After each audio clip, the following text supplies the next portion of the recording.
hidhaa keessa hanga ammaan tanaa turuu isaanii dadhabina keenya dadhabina uummata Oromooti.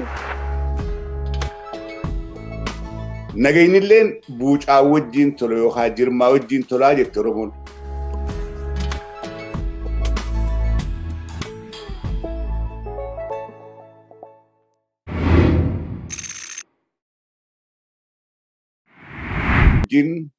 Marii takkalleen goonu araada tokkolleen hin jiru dura olaantummaa seeraa kabachiisuu qabnaa jeeti.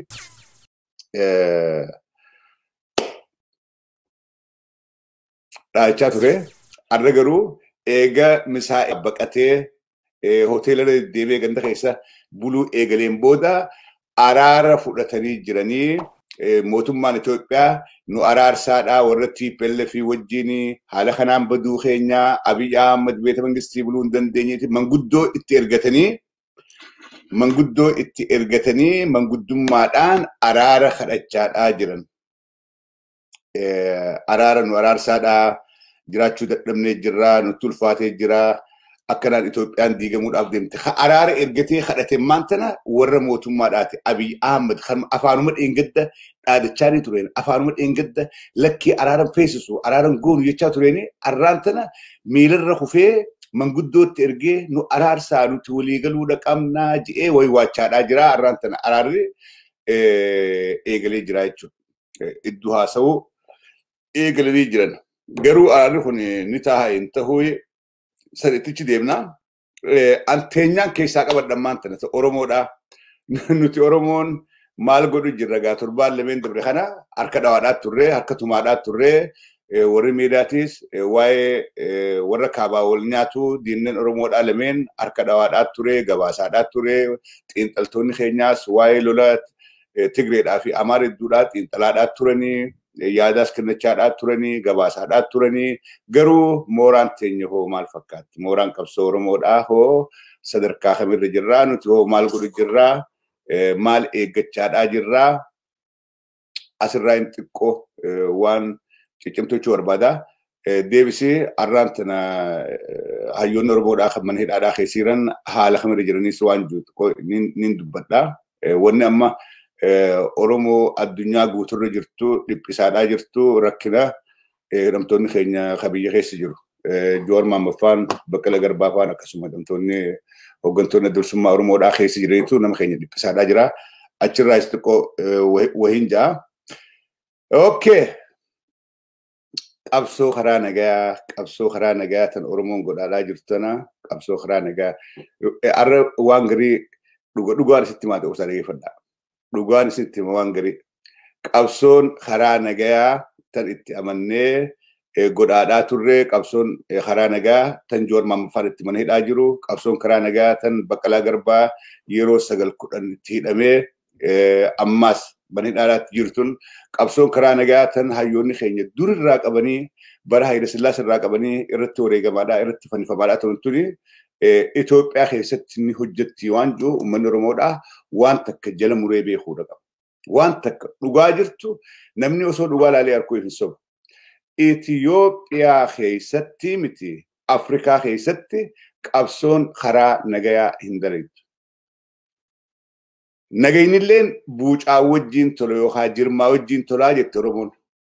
Salaam aleekumiin salaamtaan nama humna qabu. Nama irree qabuutii fi salaamtaan hiyyeessaa walqixa si jalaan qaban. Waan kana dhageeffadhaa. Ooltee bulteen hiyyeessaatii fi nama tabaroo hin qabneetii fi ooltee bulteen warra tabaroo qabu warra humna qabuutu wal dhabdi. Nama humna qabu nama irree qabu ooltee guusiin jega fiidee tulaa gubbatti akkam oolte waan innis gaafate bira kuttee akkam nagaa fayyaa ijoolleen nagaa maatiin nagaa ollaan nagaa jettaan.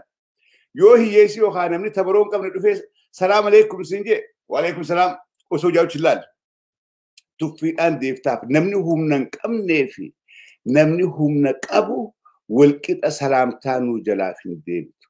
Obboleeyyan kiyya ilmaan Oromoodhaa qalbiin dhageeffadha. Itoophiyaa keessatti hulaan qabsoo nagayaa jedhamtu cufamtee jirti. Afrikaa keessatti qabsoo nagaatiif tarree galtee namni yaadis gaafachuudhaaf dhiheessee si dubbisuudhaafu dura humna qabaachuudha qabda. durahum naqabaachuu dhaqabte waan si duubaan jiru laaleeti warreen siyaasaa hoggoo siyaasaadhaa gaafa asbanii wajjin haasawan duubbee isaaniitu ilaalama hanga arraan tanaa wanni qabsoon oromoodhaa galmangee wanni tuffatamnee jabaa keenya hidhanii jabaa keenya fannisaadhaa biyyaanu ari'aadhaa olii gannuun deemaniif if duubaa humna cimtuu waa takkallee hin qabne kana suutuma waliin jennaa ni hadhooytii garuu liqimsaa ni hadhooyti natti ni hadhooyti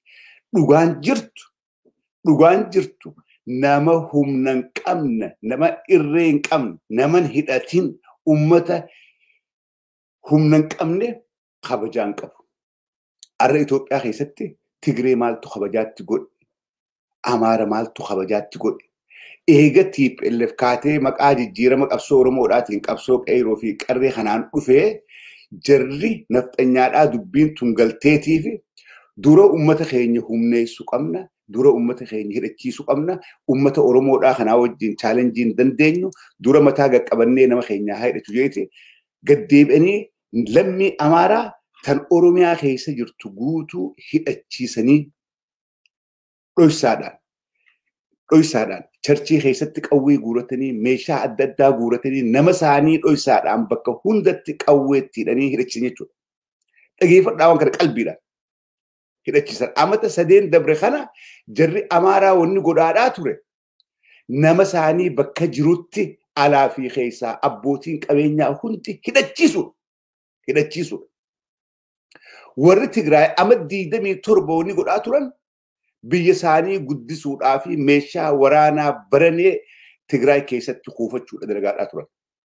Namni keenya namni Oromoodhaa amata 3 dabre kanallee eega Abiy down we need marre jechuudha waan qabatamaadhaan if keessa deebinee eesaan nurraa hanqate akkamitti ummata keenya humneessina jabeessinaa asumarraa lallabna malee waan kana ummanni keenya hujirran oolchina. Mootummaan dhufees warra humna qabu wajjin warra ifjaaruu qabu wajjin warra hidhachuu beeku wajjin dhaabbatee jechuudha. Mootummaan Abiyyis warra hidhachuu beeku hidhachiise.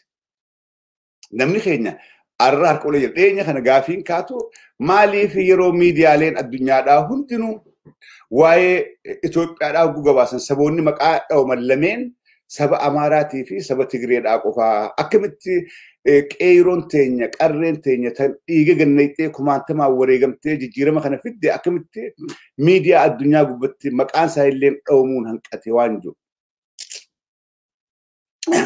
Gaafii kanaatu ka'ee deddeema.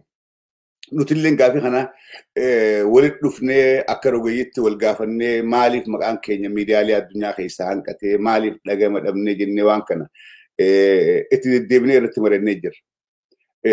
Hopefully hayyoonni Oromootis wanni irraan tana qalbii cabsee kaahee maaliif sagalee dhabnee uummanni Oromoodhaati maaliif miidiyaan addunyaadhaa jechuma Oromoo jiru. Maqaa dha'uu hanqatee arra attenshiniin guutuun Amaaraa fi Tigreedhaaf maaliif kennamee jee haifin gaafatin jiru. Rakkinni maaliif deebisaan gabaabduun warri arre addunyaan maqaa isaanii dhawaadhaa jirtu. Warri addunyaan manguddummaadhaaf iddoo fiigaadhaa jirtu.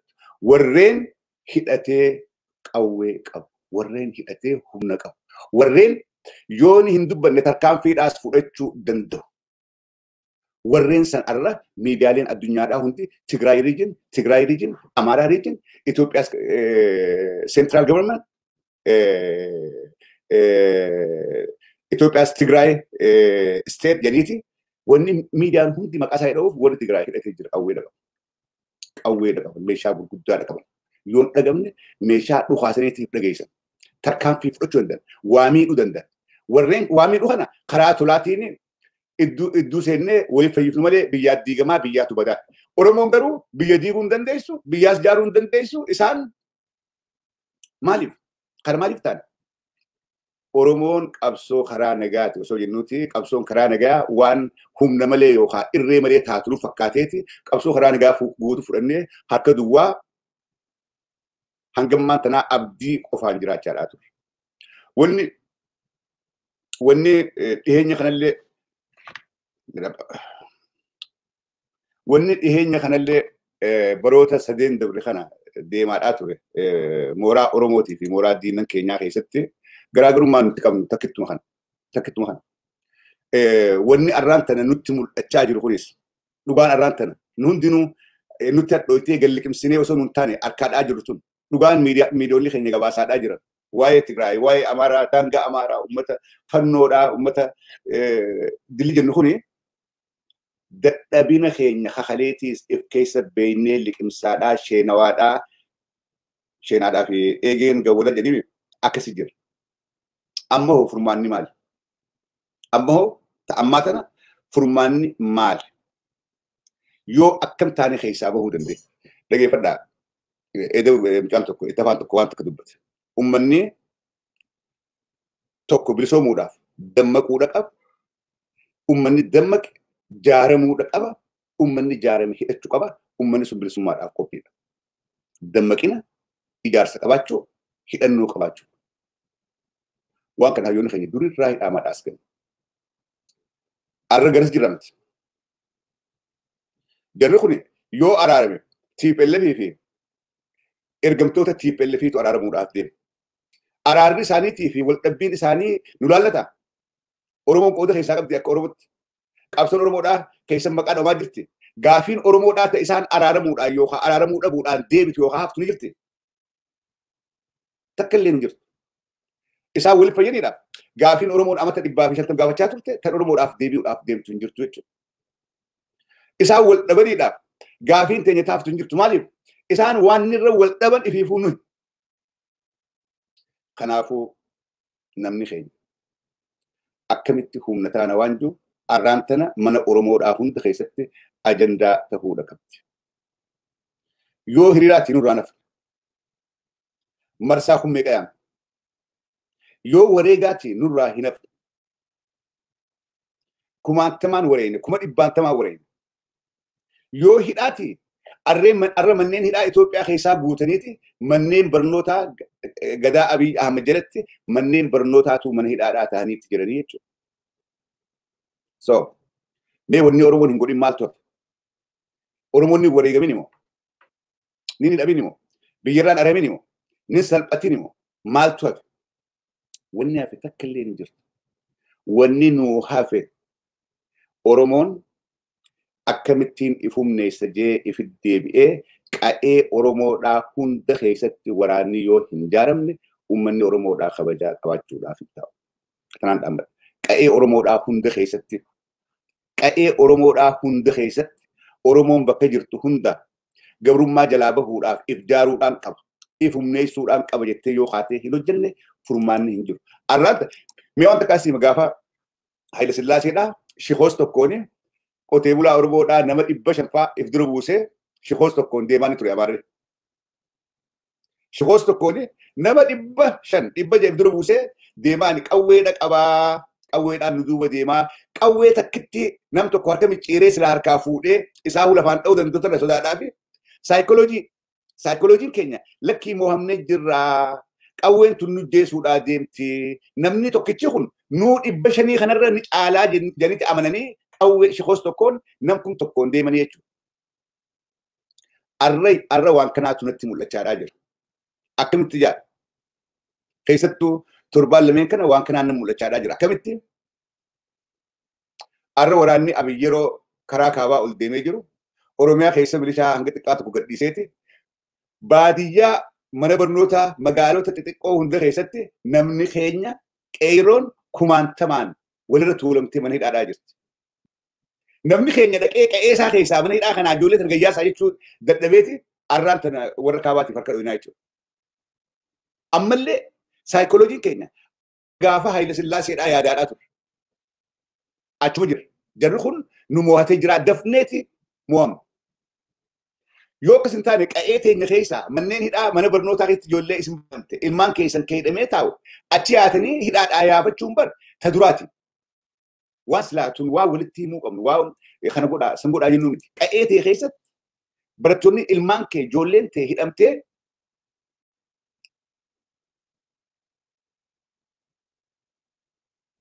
silaa gadhiifachuun